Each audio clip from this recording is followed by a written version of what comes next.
Muy buenas a todos, gente, ¿cómo estáis? Bienvenidos de nuevo al canal, bienvenidos a una serie de vídeos pues muy interesantes y muy especiales. Bienvenidos a Imagining Bioshock.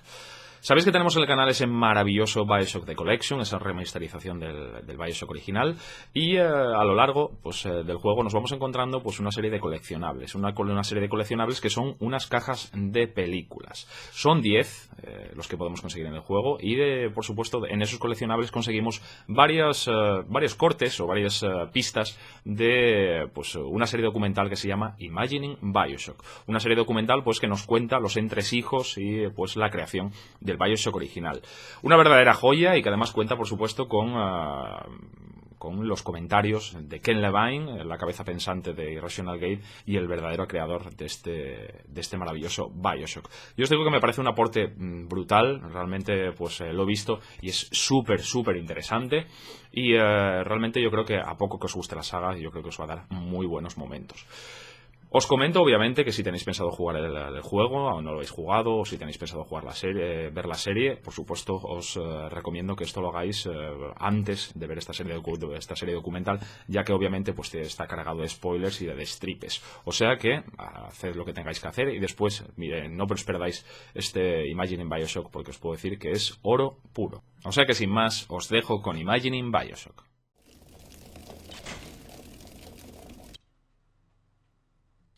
To kill, to harvest or not to harvest, the moral dilemma that follows you throughout the Bioshock experience and defines the fate of the player. This choice lays at the center of your Bioshock story and has repercussions that can be felt in nearly every facet of the gameplay.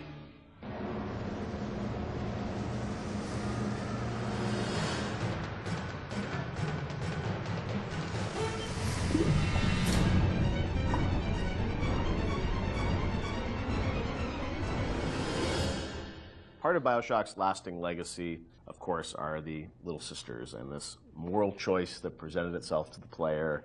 Everyone became a water cooler conversation about like, well, did you save them? Did you harvest them? That concept, Ken, was that something that came about early in development, or that binary choice? When did that come into the game? I don't remember when. I mean, we had the concept of them being protected, but I can't remember when you actually certainly chose. wasn't. When there were slugs, it was not meaningful. I think there was. Do you salt it? Do you not salt it? Yeah. There were resources that you could get, but there was no choice there, right? The choice was, do I want to fight the Big Daddy or not? Yeah. I think once we got into the realm of they have to be empathetic, the player has to have some feeling towards them, which you're not going to get from slugs. Right. Then we start seeing that opportunity there of like, okay, nobody's going to want to do harm to these girls, or do they? Like, and do we allow them to? It was we weren't comfortable with it at first when it first came up that we could. I think it was important that it was a way to reflect the sort of larger economic questions of a world like Rapture, where where the economy drives everything. Are there any limits to economic decision making versus moral decision making? Because that's sort of what the Randian notion is that it's not the role that you don't sort of legislate morality. Let's try to take that to an extreme and see where that ends up. And Little Sisters sort of became that. And in this world, they became a commodity. And the question we have for the players, are you willing, they're a commodity to you as well, potentially. Do you want to participate in the commodification? There was, I think, a fair amount of nervousness internally at the publisher about it for a little while, but pretty quickly they were able to sort of say, look, we trust you guys and go, do this. And I only had a few, the press, and this sort of happens over and over again. The games press worried a ton about it and would wring their hands about it. They ever recognized it was a setting topic, but that it was done to a larger purpose. That it wasn't just sort of like, hey, this is the game where you kill children. And whatever, and that was a sensitivity. I know that you guys wanted to call them little sisters, not little girls, and it wasn't it wasn't killing them, it was harvesting them. And I mean, you did some things probably on purpose, right, to sort of explain that this, you weren't doing anything vicious to them, right? Well, I mean, they do sort of disappear out of you, and a big slug out of their belly, comes up. Well, we didn't want that to be graphic. We wanted to be very clear that you were killing them. Yeah. But it was not intended to be a prurient in terms of, hey, this is a simulation of pulling a sea slug out of a little girl's belly. But we wanted you to understand that you were making a very diabolical moral economic pact there. And we think that came across, and I think it came across well enough. And I think the test of how well it came across is, I think most people didn't really thought of it as am I willing to do this thing or not? Right. And people would tell us stories how like their girlfriend saw them harvesting, and then they literally slept on the couch that night. Right. And that's that's an interesting, that was interesting how people connected to a 3D mesh that's really no different than any other 3D mesh in the world. Like this little sister, she's not a person. She's a 3D asset, a virtual 3D asset, right? That has a voice actor connected to it who's an adult woman. And nobody was actually getting harmed, but people still emotionally connected to them and made an emotional connection. And also, I think when you're playing, you don't really know what the impact of that choice is. Yes. And that's sort of the curiosity of like, you're a gamer, so it's like, am I going to game the system? Which one should I pick? How does this impact things as you go through the game? It's never really fully clear what that choice is going to lead to, right? And the ambiguousness of that was something you wanted to sort of create mystery around throughout the game? Yeah, we went back and forth a lot about what the rewards for harvesting versus saving would be, and actually I think we should have really pushed further that the rewards for saving were should have been much more meager than the rewards for harvesting, just to really sort of push you up against the wall and say, are you going to stick by your moral guns here? Because you're going to pay for it. Because that's usually the way life is, right? It's always harder to take a moral path than it is to take an amoral path. But there's incentives to take amoral paths because it's the easier path.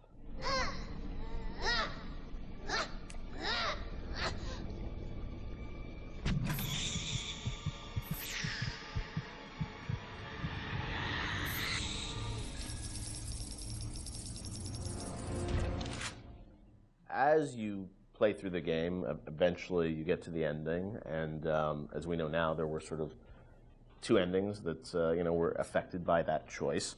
And that was something at the time, I know you said publicly that you weren't in favor of sort of having two endings. Was that in part because, the game is about not having choice, or did you think that, the two endings were, I don't know, like, I'm interested for narratively, like, why you didn't want to go that path? It seemed forced, given that the game really sort of almost made a joke, a meta commentary joke about the lack of agency in games, the lack of meaning of those choices, given that you have these two endings. I guess you could make an argument that, well, you were free, you were given choice of the, once Ryan's dead, and that's really what it's about. But I think we also didn't really have enough time to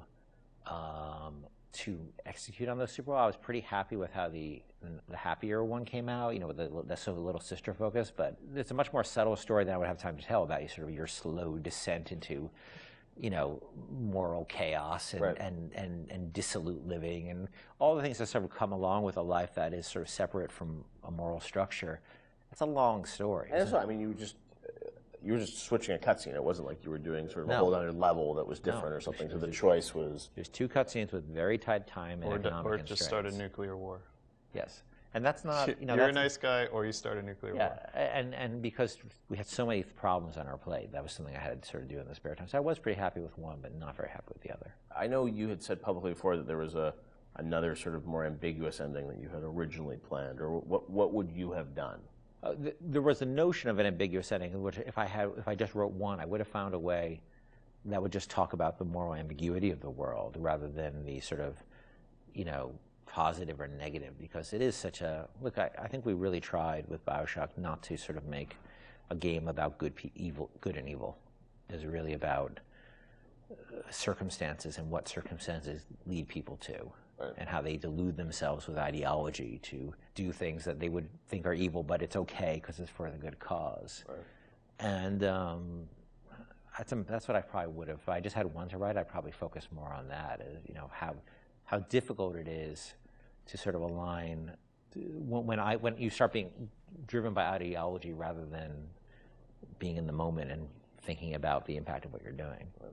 Shawn, you talked to gamers, I'm sure, over the years. Did you ever get a sense of how many people harvested versus saved, and was there any sort of data? This is before the days where you get telemetry and data on like what people picked and whatnot. Yeah, anecdotally, it seems like more people saving little sisters. Although I have a few friends that are I just harvested every single one. I wanted to see what happened. So I don't know if that was more, the game developer and them trying to see, what would happen, but certainly for the most part, I think most people, which I guess is a good thing. It means that maybe people are good at heart. They kind of feel bad. They want they want to save the little sisters. So, yeah, I'll say it. The needle sways towards the green there. Time for bed-bye, Mr. B. Hurry, hurry, Mr. Bubbles.